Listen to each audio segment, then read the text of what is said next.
Giza, askunu fi Muramvya, hasemi askunu ila, hawezi kukwambia hiyo. Akikujibu askunu ila ni ghalat. Askunu fi, aishu fi, nakaa pahala fulani, lakini Allah anasema litaskunu, hakusema fiha. Sasa litaskunu ilaiha, yani kule kutulia kwao kuna maana zaidi ya kutulizana.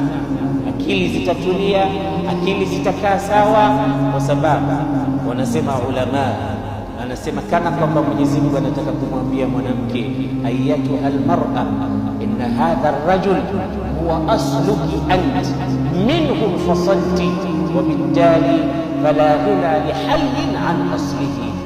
Anamwambia wewe mwanamke, asli yako ni huyu mwanamke, wewe ulitoka yule mwanamke, kwa hiyo shina lako wewe ulitoka pale, kwa hiyo yule ndiyo asili yako wewe. Na hivyo yeyote atakayekuwa hai lazima ategemee asili yake. Kwa hiyo wewe mwanamke unategemea asili yako ambaye ni nani? Mwanamume. Wa ayuha rajul, na ewe mwanamume, inna hadhihi almar'ata, huyu mwanamke, hiya juz'un minka, yeye ni sehemu iliyotoka kwako.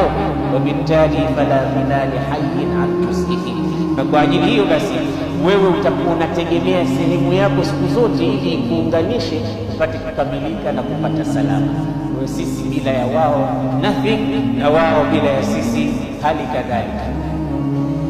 Tunahitajiana, lakini sisi ndio tunahitajia wao zaidi, kwa sababu kana kwamba mwanamke ndiye anayetafutwa.